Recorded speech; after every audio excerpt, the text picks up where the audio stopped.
ನಮಸ್ಕಾರ ಸ್ನೇಹಿತರೆ, welcome back to my channel. ನಮ್ಮ ಚಾನಲನ್ನು ಸಬ್ಸ್ಕ್ರೈಬ್ ಮಾಡ್ಕೊಂಡಿಲ್ಲ ಅಂದರೆ ಈಗಲೇ ಹೋಗಿ ಸಬ್ಸ್ಕ್ರೈಬ್ ಮಾಡ್ಕೊಳ್ಳಿ, ಹಾಗೆ ಬೆಲ್ ಬಟನನ್ನು ಒತ್ತಿ. ನಮ್ಮ ಎಲ್ಲ ವಿಡಿಯೋಗಳ ನೋಟಿಫಿಕೇಷನ್ ನಿಮ್ಮ ಮೊಬೈಲ್ಗೆ ಬರುತ್ತೆ. ಇಂದಿನ ಸಂಚಿಕೆಯಲ್ಲಿ ಏನಾಗ್ತಾ ಇದೆ ಅಂತ ನೋಡೋಣ. ಕ್ರಿಶ್, ನಿಮ್ಮ ಅತ್ತೆ ಮನೆ ಎಲ್ಲಿದೆ ಅಂತ ಗೊತ್ತಾ? ಅವ್ರ ಹೆಸರು, ಫೋನ್ ನಂಬರ್ ಏನಾದರೂ ನಿಂಗೆ ಗೊತ್ತಿದ್ರೆ ಹೇಳು ಅಂತ ಹೇಳಿದಾಗ, ನನಗೆ ಗೊತ್ತಿಲ್ಲ ಅಂಕಲ್ ಅಂತ ಹೇಳ್ತಾನೆ. ಮತ್ತೀಗ ಹೇಗೆ ಅವ್ರನ್ನ ಸಂಪರ್ಕಿಸೋದು, ಏನು ಮಾಡೋದು ಅಂತ ಗೊತ್ತಾಗ್ತಾ ಇಲ್ವಲ್ಲ ಅಂತ ಸೂರ್ಯ ಯೋಚನೆ ಮಾಡ್ತಿರ್ತಾನೆ. ಆಗ ಮೀನಾ, ರೀ ಅವ್ರ ಹತ್ರ ಫೋನ್ ಇರ್ಬೋದು ನೋಡಿ ಅಂತ ಮೀನಾ ಹೇಳ್ತಾಳೆ. ಆಗ ಬ್ಯಾಗಲ್ಲಿ ಚೆಕ್ ಮಾಡ್ತಾರೆ. ಮೀನಾ, ಇದೆಲ್ಲ ಫೋನೆಲ್ಲ ಒಡೆದೇ ಹೋಗಿದೆ, ಇದು ಆನೇ ಆಗ್ತಾ ಇಲ್ಲ ಅಂತ ಹೇಳ್ತಾನೆ. ಕ್ರಿಶ್, ಮೊಬೈಲ್ ಹೇಗೆ ಒಡೆದು ಹೋಯ್ತು ಅಂತ ಸೂರ್ಯ ಕ್ರಿಶ್ಗೆ ಕೇಳ್ತಾನೆ. ಆಗ ಅಜ್ಜಿ ಬಾವಿಲಿ ನೀರು ಸೇದುವಾಗ ಬಿದ್ದು ಒಡೆದು ಹೋಯ್ತು ಅಂತ ಕ್ರಿಶ್ ಹೇಳ್ತಾನೆ. ಫೋನ್ ವರ್ಕ್ ಆಗಲ್ಲ ಅಂತ ಹೇಳಿದಾಗ, ಸರಿ ಆಯಿತು, ಏನು ಮಾಡೋದು, ಇವ್ರಿಗೆ ಪ್ರಜ್ಞೆ ಬರೋವರೆಗೂ ಕಾಯಲೇಬೇಕು ಅಂತ ಸೂರ್ಯ ಯೋಚನೆ ಮಾಡ್ತಿರ್ತಾನೆ. ಆಗ ಡಾಕ್ಟ್ರು ಬರ್ತಾರೆ. ಡಾಕ್ಟ್ರು ಬಂದು, ಇವ್ರು ನಿಮ್ಗೆ ಏನಾಗಬೇಕು ಅಂತ ಕೇಳ್ತಾರೆ. ಆಗ ಇವ್ರು ನಮ್ಮ ರಿಲೇಷನ್ ಅಲ್ಲ, ನಮ್ಮ ಊರ ಪಕ್ಕದವರೇ, ರಸ್ತೆಯಲ್ಲಿ ಬರುವಾಗ ತಲೆ ಸುತ್ತ ಬಂದು ಬಿದ್ದಿದ್ರು, ಅದಕ್ಕೆ ಹಾಸ್ಪಿಟಲ್ ತಂದು ಸೇರಿಸಿದ್ದೀವಿ ಅಂತ ಸೂರ್ಯ ಹೇಳ್ತಾನೆ. ಆಗ ಡಾಕ್ಟ್ರು, ಒಳ್ಳೆ ಕೆಲಸನೇ ಮಾಡಿದ್ದೀರಾ ಅಂತ ಡಾಕ್ಟ್ರು ಹೇಳಿದಾಗ, ಇವ್ರಿಗೆ ಏನಾಗಿದೆ, ಯಾವಾಗ ಎಚ್ಚರ ಆಗತ್ತೆ, ಇವ್ರಿಗೆ ಇನ್ನೂ ಪ್ರಜ್ಞೆ ಬಂದಿಲ್ಲ ಅಂತ ಮೀನಾ ಕೇಳ್ತಾಳೆ. ಆಗ ಇಷ್ಟೊತ್ತಿಗೆ ಪ್ರಜ್ಞೆ ಬರಬೇಕಾಗಿತ್ತು, ಇವ್ರಿಗೆ BP ಶುಗರ್ ಎಲ್ಲ ಜಾಸ್ತಿ ಇದೆ, ಅದಕ್ಕೆ ಸಲೆತ್ತು ಬಂದು ಬಿದ್ದಿದ್ದಾರೆ.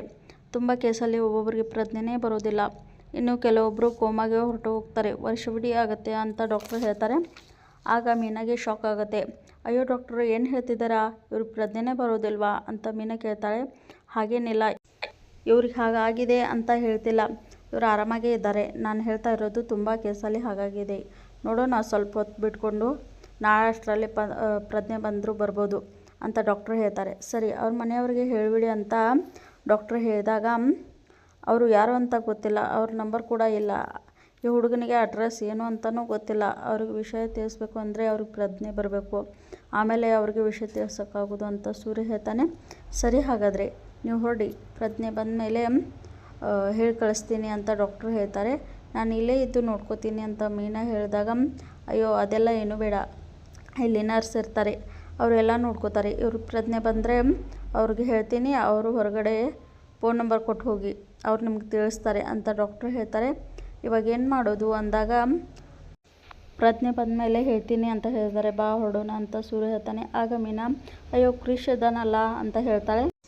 ಅವನು ಚಿಕ್ಕ ಮಗು ಅಮ್ಮ, ಅವನಲ್ಲೇ ಹೋಗಬೇಕು, ಅವನು ಈಗ ನಾವು ಕರ್ಕೊಂಡು ಹೋಗಬೇಕು ಅಂತ ಸೂರ್ಯ ಹೇಳ್ತಾನೆ. ಕ್ರಿಶ್ ಊಟ ಮಾಡ್ದ ಇಲ್ಲ ಅಂತ ಸೂರ್ಯ ಕೇಳಿದಾಗ, ಕ್ರಿಶ್ ಇಲ್ಲ ಅಂಕಲ್ ಅಂತ ಹೇಳ್ತಾನೆ. ಈಗ ನಾವೇ ಕರ್ಕೊಂಡು ಹೋಗೋಣ, ಇವರ ಅಜ್ಜಿಗೆ ಪ್ರಜ್ಞೆ ಬಂದ ಮೇಲೆ ಬೇಕಾದರೆ ವಾಪಸ್ ಕರ್ಕೊಂಡು ಬಂದರೆ ಆಯಿತು ಅಂತ ಹೇಳ್ತಾನೆ. ಆಗ ಕ್ರಿಶ್, ನಮ್ಮ ಮನೆಗೆ ಬರ್ತೀಯಾ ಅಂತ ಮೀನಾ ಕೇಳ್ತಾಳೆ. ಆಗ ಕ್ರಿಶ್, ಅಜ್ಜಿ ಬರಲ್ವಾ ಅಂತ ಕೇಳ್ತಾನೆ. ಅಜ್ಜಿಗೆ ಹುಷಾರಿಲ್ಲ ಅಲ್ವಾ, ಬಿದ್ದೋದ್ರು ಅಲ್ವಾ, ಡಾಕ್ಟ್ರು ಇಂಜೆಕ್ಷನ್ ಕೊಟ್ಟಿದ್ದಾರೆ, ಅಜ್ಜಿಗೆ ಪ್ರಜ್ಞೆ ಬಂದಮೇಲೆ ಬಂದು ನೀನು ಕರ್ಕೊಂಡು ಹೋಗ್ತಾರೆ, ಅಲ್ಲಿವರೆಗೆ ನಮ್ಮ ಮನೇಲಿ ನಮ್ಮ ಜೊತೆ ಇರು ಅಂತ ಮೀನಾ ಹೇಳ್ತಾಳೆ. ನಿಂಗೇನು ಭಯ ಇಲ್ಲ ಅಲ್ವಾ, ಹೆದರ್ಕೋಬೇಡ ಅಂತ ಮೀನಾ ಅವನಿಗೆ ಧೈರ್ಯ ತುಂಬ್ತಾಳೆ. ಇಲ್ಲಿ ರೋಹಿಣಿ ಬೇಜಾರು ಮಾಡ್ಕೊಂಡಿರ್ತಾಳೆ. ಆಗ ರೋಹಿಣಿ, ಬಾಗಿಲು ತೆಗಿಯಮ್ಮ, ಪಾರ್ಲರ್ಗೆ ಟೈಮ್ ಆಗ್ತಾ ಇದೆ, ಆ ಸೂರ್ಯ ದಿನಶಿ ಬಗ್ಗೆ ಮಾತಾಡ್ದ ಅಂತ ಬೇಜಾರಾಗಿದೆಯಾ, ಅವನು ಹಾಗೆ ಮಾತಾಡೋದು, ತಲೆ ಕೆಡಿಸ್ಕೋಬೇಡ, ನಿನ್ನ ಕ್ಲೈಂಟ್ಸ್ ಎಲ್ಲ ಕಾಯ್ತಾ ಇರ್ತಾರೆ, ಪಾರ್ಲರ್ಗೆ ಹೋಗಬೇಕಲ್ವಾ, ಇಲ್ಲಾಂದರೆ ಲಾಸ್ ಆಗುತ್ತೆ ಅಂತ ಶಾಂತಿ ರೋಹಿಣಿನ ಕರೀತಾರೆ. ತೊಗೊಳಮ್ಮ, ಹಾಲು ಕುಡಿದು ರೆಡಿ ಆಗು ಅಂತ ಹೇಳಿ ಶಾಂತಿ ಹೊರಟೋಗ್ತಾಳೆ. ಕೃಷ್ಣ ಮನೆಗೆ ಕರ್ಕೊಂಡು ಬರ್ತಾರೆ. ಕ್ರಿಶ್ ಮಲಗಿರ್ತಾನೆ. ಕೃಷ್ಣ ಸೂರ್ಯ ಎತ್ಕೊಂಡು ಒಳಗಡೆ ಬರ್ತಾನೆ. ಅವನಿಗೆ ತಿನ್ನೋದಕ್ಕೆ ಏನಾದರೂ ಮಾಡ್ಕೊಂಡು ಬರ್ತೀನಿ ಅಂತ ಮೀನಾ ಒಳಗಡೆ ಹೋಗ್ತಿರ್ತಾಳೆ. ಆಗ ಶಾಂತಿ, ಏನೇ ಇದು ಅಂತ ಕೇಳ್ತಾಳೆ. ಆಗ ಮೀನಾ, ಏನತ್ತೆ ಅಂದಾಗ, ಅವನ ತೋಳಲ್ಲಿ ಒಂದು ಮೂಟೆ ಇದೆಲ್ಲ ದುಡ್ಡಿಲ್ಲ ಅಂತ ಹೇಳ್ತಾ ಇದ್ರಿ, ದಿನಸಿ ಹೇಗೆ ತಂದ್ರಿ ಅಂತ ಕೇಳ್ತಾಳೆ. ಇದು ಮಗು, ಚಿಕ್ಕ ವಯಸ್ಸಲ್ಲೇ ಮನೋಜನ ನೀನು ಇದೇ ಥರ ಹೊತ್ಕೊಂಡು ತಿರುಗಾಡ್ತಾ ಇದ್ದೆ, ಮರ್ತು ಹೋಯ್ತಾ ಅಂತ ಸೂರ್ಯ ಕೇಳ್ತಾನೆ. ಇದನ್ನೇ ಎತ್ಕೊಂಡು ಬಂದ್ರಿ ಅಂತ ಕೇಳ್ತಾ ಇರೋದು. ಶಾಂತಿ ಕೇಳಿದಾಗ, ಇದು ಅದೇ ಫಂಕ್ಷನ್ ದಿನ ಅವ್ರ ಅಜ್ಜಿ ಜೊತೆ ಬಂದಿತ್ತಲ್ಲ, ಅದೇ ಮಗುನೇ ಇದು ಅಂತ ಸೂರ್ಯ ಹೇಳ್ತಾನೆ. ಯಾವುದು ಅಂತ ಶಾಂತಿ ಯೋಚನೆ ಮಾಡ್ತಿದ್ದಾಗ, ತಾಳಿಶಾಸ್ತ್ರ ದಿನ ನೆನಪಾಯಿತು ಅಂತ ಸೂರ್ಯ ಕೇಳ್ತಾನೆ. ಮುಖ ಆ ಕಡೆ ಇದೆಯಲ್ಲ, ಹಾಗಾಗಿ ಅದಕ್ಕೆ ಗೊತ್ತಾಗ್ತಾ ಇಲ್ಲ ಅನಿಸುತ್ತೆ, ಒಂದು ನಿಮಿಷ ಇರಿ, ಮುಖ ತೋರಿಸ್ತೀನಿ ಅಂತ ಕ್ರಿಶ್ ಮುಖ ತೋರಿಸ್ತಾಳೆ. ಮೀನಾ, ನೋಡಿ ಅತ್ತೆ, ಈ ಮಗುನೇ ಗೊತ್ತಾಯ್ತಾ ಅಂತ ಮೀನಾ ಕೇಳ್ತಾಳೆ. ಆಗ ಶಾಂತಿ ನೋಡಿ ಇದಾ ಅಂತ ಹೇಳ್ತಾಳೆ. ರೋಹಿಣಿ ಕೂಡ ಕ್ರಿಶ್ ಮುಖ ನೋಡಿ ಫುಲ್ ಶಾಕಿಂದ ಇವನಾಕೆ ಇಲ್ಲಿ ಬಂದಿದ್ದಾನೆ ಅಂತ ಟೆನ್ಷನ್ ಆಗ್ತಾಳೆ.